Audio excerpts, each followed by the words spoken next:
Gates of Orchid and Iris is brought to you by listeners like you. Thank you. Remember to like, share, comment, review, and subscribe to our podcast. Hello, this is Gates of Orchid and Iris. I am the GM, Paul.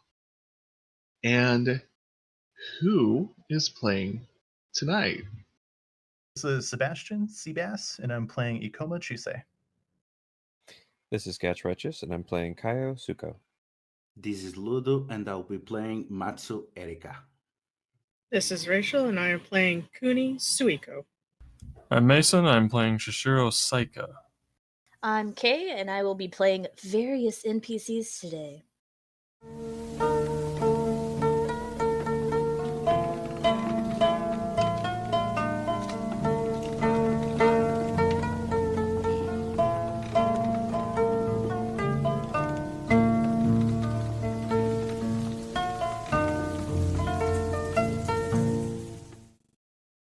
It is the House of the Morning Star.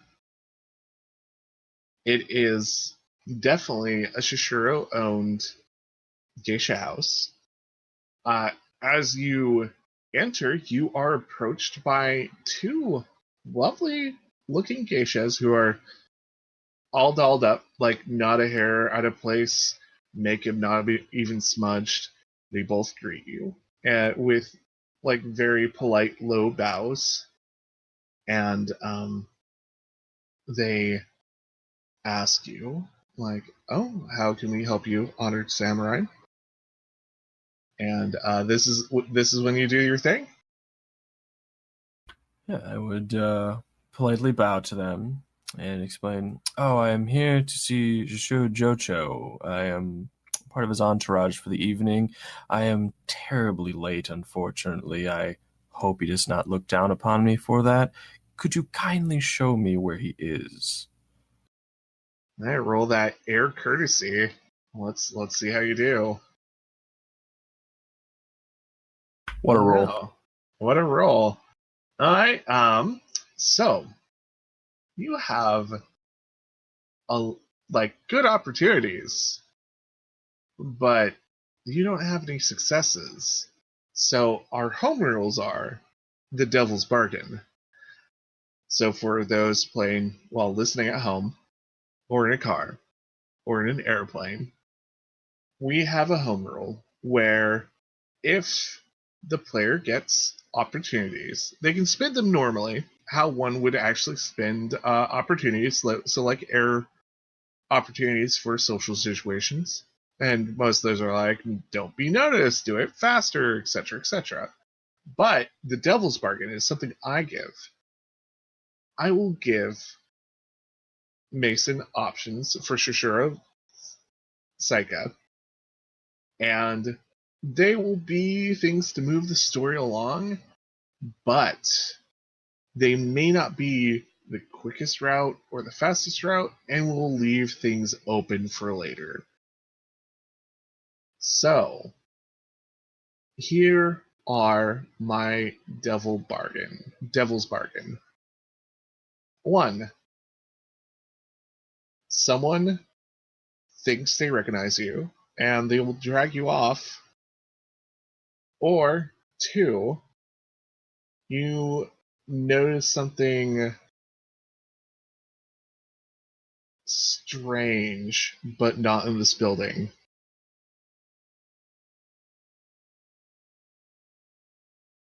So be dragged in further, or be something back outside. Yeah, or be led back outside, yeah. I still feel that this is the best spot at the moment, so let's just go ahead and go further in.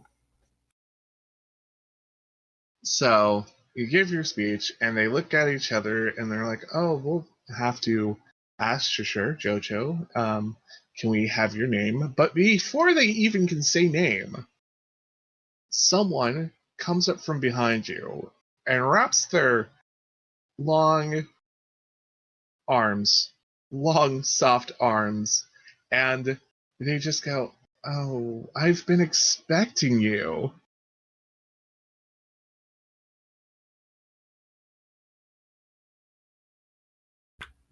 I will look to see who this is. It's a tall, like, she's slightly taller than you are. Looks gorgeous. She almost looks like she's made out of porcelain with how pale she is. She has long black hair. She has very fashionable makeup. Her kimono is just like fabulous, and it has a lot of print and design on it. It's a high-end kimono, and she's looking at you like she knows you, and she's also embracing you like she knows you. But I have never seen them before. You've never seen her before. And it is not, of course, Jocho. No, this is definitely not Jocho. Jocho is a son of the governor. So this is very much this person is very much presenting to you as a woman. So yep, just double checking I have my notes right. Yep. I will. I mean, I can't really like. This is where I would assume like my courtesy performance in game. I was like, aha, they've clearly believed me, and they will take me to wherever he is, and I assume this is all part of it. So I will I will go along with it, and basically not meta that I failed that terribly. You didn't fail it terribly, and as I said, this is a devil's bargain, which will eventually get you. Yeah, true. I do want to point out, for those who cannot see the roll, this is one of my better ones. I had 2 white and 3 black, and only managed to get 3 opportunity. And 2 blank. It was fantastic, considering the one before it contained 2 explosions on 2 dice. So, if there was for me, if there was a gift just for my GMness, this would be the that guy from Emperor's New Groove doing the like chef kiss. So I'm just like, yes, mwah, this is perfect for me. Not so much for the player, but yeah, I'm totally fine with it. Yeah, we fail forward on this podcast. Like, wow, the best rolls. Like, oh, I'm gonna be great. I'll get the 2 or whatever you said to get. And, okay, no, nothing. Like, all right, great. All right, let's go with this. Let's go. And so this woman holds your hand. She has very soft, gentle hands, and she leads you up the stairs. The women disappear at this point, and there are many like closed doors as you go down this like 2nd story hallway, and lots of laughter, all the things that you shouldn't be overhearing that you can actually overhear because screen doors and paper walls. And you pass by a couple people going down the hall, and you overhear one actually mention the name Shishiro Jocho as they go out of their room and close the door behind them, of course, and they like go off and do something else. And this woman happens to open a door like next to the room and opens it and lets you in. I will continue to follow suit for the moment. And she lets you in. It's a very nice room. It's a lot of cushy pillows and stuff all over. There is tea already set up. And she comes in and she slides the door behind her. Then we fade to black. No, I'm kidding. And she gets down and she smiles at you. So, do you remember who I am?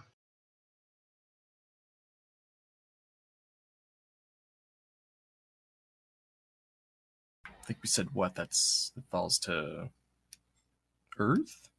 If I want to try for that? If you want to try for that, sure. The TN will be 4. So if you're feeling really lucky, Earth Meditation.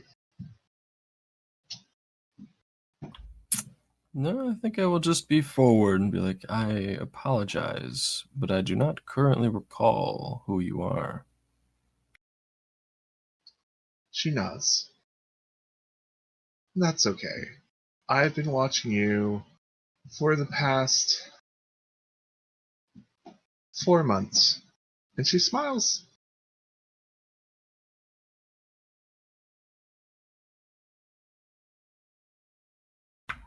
And why would someone such as yourself do that?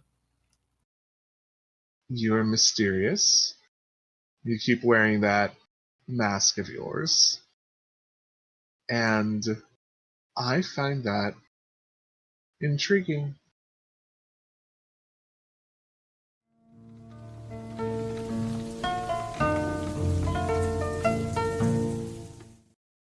Gates of Orchid and Iris will return in a moment.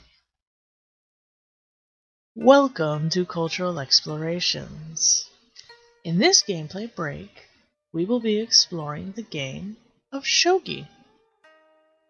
Shogi, in Japan, is known as the game of generals. Sho means general and gi is for board game. In English, it is also known as Japanese chess. While it has many similar strategies to chess and some similar piece movements, many things about shogi are different. Shogi developed out of Chinese chess, which itself is an evolution of Indian chess. Modern shogi developed in the 1600s. Shogi, especially back before the 1600s, could be played on board sizes that went from 9x9 all the way up to 15x15. The 9x9 size is the most popular. The pieces are not colored. You can tell whose piece is whose by what direction they are pointed in. Each piece is flat and made of wood with a kanji written on it. The bottom is flat and the top has a tip. That tip is pointed at the opponent. Also, if you are reading the kanji upside down, it is the opponent's piece. These pieces are not colored because of a move called drop. This is what makes shogi unique. When a piece is captured, it is set to the right side of the player who captured it. On a player's turn, they may either move a piece or choose a piece that they had captured and place it on the board instead. Pieces may also be promoted after they reach the opponent's camp. The first 3 rows in front of each player is their own camp. When you move into the opponent's camp, or you move from that camp to the outside of the camp, you can choose to promote the piece by flipping it over. It has a new kanji showing it is promoted. Another unique feature of shogi is these promoted pieces gain a new set of moves. The only pieces unable to be promoted are the king and the gold general. The object of shogi is the same as Western chess: trap the king. At the start of the game, in the player's camp, the first row has their pawns, or in Japan, foot soldier. There are 9 of these. At the back row closest to the player, there are 2 lances, known as Ensign's chariot, 2 knights, known as Cassia horse, 2 silver generals, 2 gold generals, and finally, in the center of the back row is the king, or jewel general. In the center row, on the right side, is 1 rook, or flying chariot, and on the left is 1 bishop, or angle goer. When a piece is promoted, it changes its name. Pawn, for example, is promoted pawn. Some pieces change names entirely, however, such as a rook, when promoted, is called a Dragon King. When a pawn, lance, knight, or silver general are promoted, they gain the moveset of a gold general. Gold generals are the strongest piece in the game, and thus are not promoted. When a rook or bishop are promoted, however, they keep their original moveset and add the king's moveset to their own. Rook and bishop move the same way as in Western chess, and the same with the king. Thus, rook and bishop are incredibly powerful pieces. A note on dropping pieces. When a piece is dropped on the board that had been captured at its promoted level, it reverts back to its normal level. Thus, a Dragon King flips back over to a rook when it is dropped. Today, shogi remains a very popular game, with various tournaments being broadcast on television regularly. It has also gained an international following around the world. Shogi is an incredibly interesting and strategically complicated game with a few more rules not mentioned here. Watching videos on the subject is highly recommended, as is watching tournaments, as the prospect of dropping pieces makes a game very thrilling. Thank you for listening. For more cultural explorations, please check out our Patreon for these and more rewards. And now, back to our story.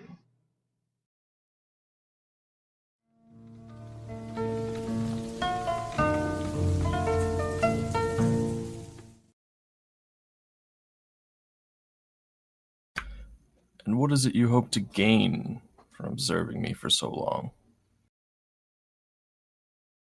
To know your name, to know who you are, and to get to know you. I will give her my name. I am Shishiro Saika. I am in the duty of the Shishiro family.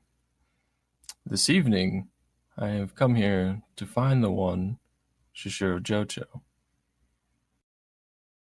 She nods and smiles, and she says,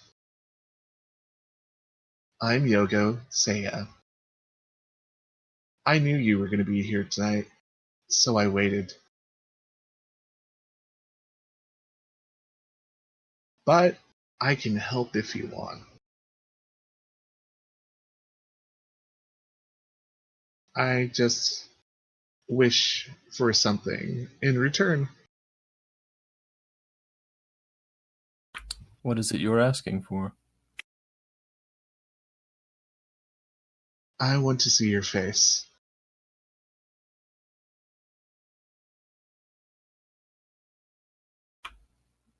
If that is all. And You're wearing like full on like mempo, right? yeah, so I can't remember if we explained it when we first went the rundown of my physical description. Yeah, I'm wearing it. It's a mempo. It only covers the lower half of my face, like so just like bottom of the nose down.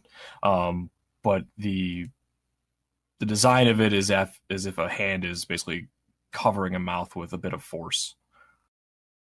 You take off your mempo, and what's going on with the face area?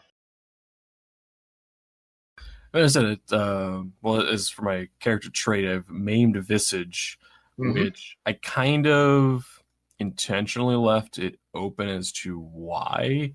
I just gave more of the idea that it's from a previous task that I was given that had not gone correctly, and this was my result of it. It is also the one that kind of started to push me in a different direction, considering if what I am doing is the most proper course. But as far as what exactly caused it, didn't write that one down in stone.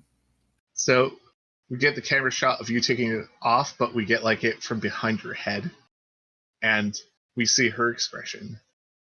Would her expression, like, how do people normally react to the maimed visage. I assume it's more I assume it's more like just a lot of scarring, so it's not so much any like a massive disfigurement as it is a bit off-putting to see someone, just that, damaged. It's just an initial off-putting usually, then they're just kind of a little uneasy. There's generally no gasps or children being shooed away. It's just it's just in a general setting where people are expected to look their best. It's off-putting. It's like a warrior who's been through a lot, who has a lot of scars, and it's just like, oh, okay. Yeah. And she doesn't give you any, she doesn't give you much of a reaction. She does move closer, and she puts her hand up, and she delicately asks, "Can I touch your face?" I believe you only asked to see, not to touch. That is fair. And now I will help you with what you are doing. And she sits there, and she watches you. And she looks like she's waiting for an instruction. You can introduce me to the one I seek?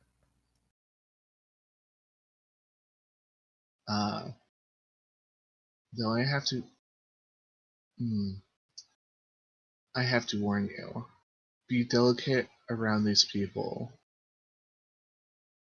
One of them is going to die before hair is over. And she stands up and opens the door for you. I will take her lead. And she gets out after you and closes the door. And you see that couple who left before come back. And they open the door and close it behind them. And she very politely knocks on the door. And you hear someone from the inside go, "Who is it?" And she smiles and opens the door. And she looks in. And you can see, behind her, there's, a group in this room. And from the sounds from the other side, it sounds like they were having a good time. They have a geisha in there. She is serving up sake and playing an instrument. And everyone's lounging around and having a good time. And there are some opium pipes out, and some of them are indulging.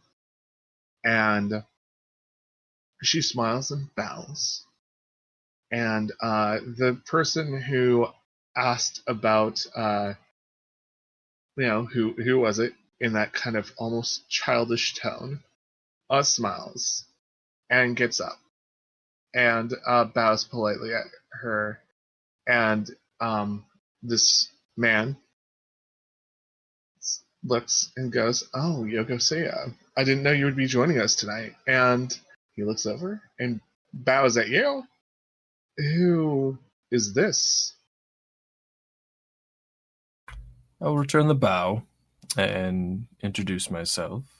I am Shishiro Saiko.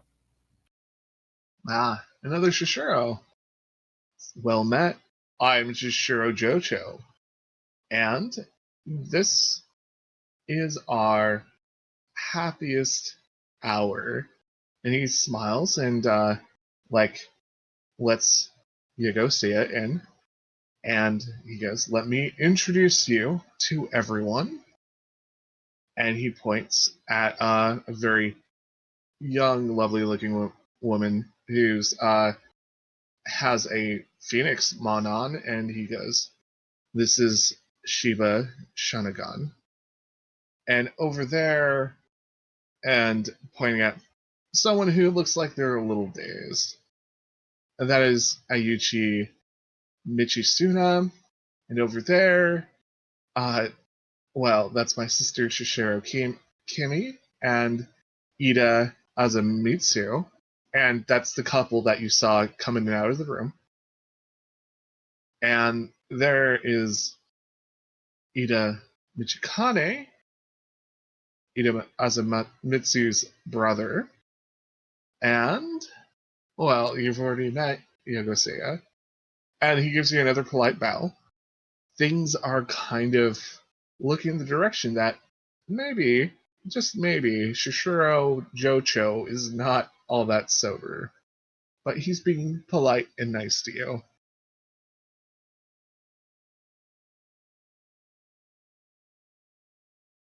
Alright, well... I assume he just kind of points everybody out. We're not having like an actual formal introduction. Yeah, they're just kind of like giving you bows, sort of, from like sitting positions. It's very casual. All right, I return all the bows as appropriate. Then probably stand there for a second too longer than is customary, and then he goes, "Oh," and then proceed actually into the room. Mm-hmm. And Jocho takes a seat next to Shiba Shanagon. And the music that the geisha is playing, or actually there's probably multiple geishas. There's one serving, one playing instruments. And, everyone's just having a good time, lounging back. They are drinking several different drinks. One, is sake. One is a clear liquid that everybody seems to be pretty into. And there is definitely some opium pipes being passed around. And another pipe that's being passed around that smells so much different.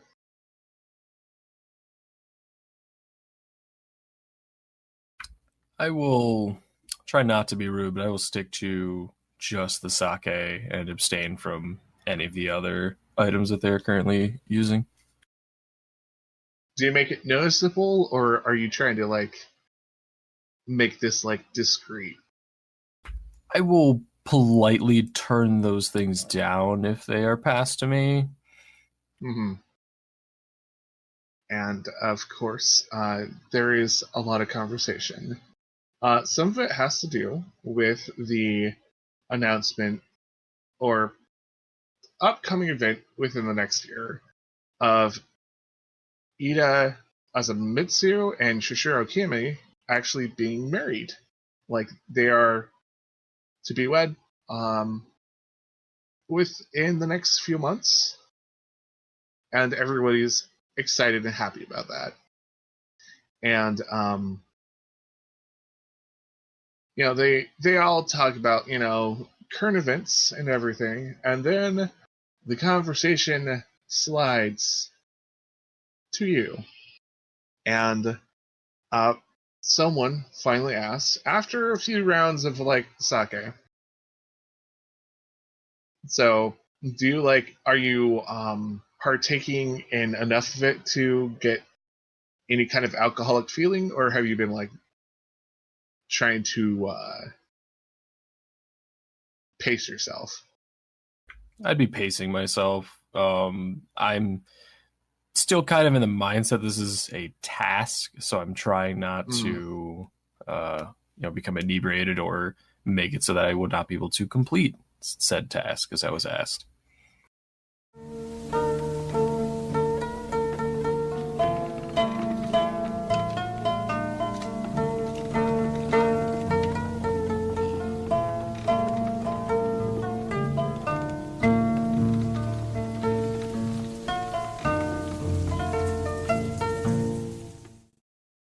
Thank you for listening to Gates of Orchid and Iris. Remember to share, comment, and rate us where you can. If you're listening on YouTube, subscribe, like, and hit that bell notification button. Support this podcast by either going to our Anchor.fm page and hitting the listener support button, or supporting us through Patreon. On Patreon, the $1 level not only will help improve this podcast, but you will receive an extended version of the cultural exploration segments monthly. And we have a lot of other fun things planned for Patreon.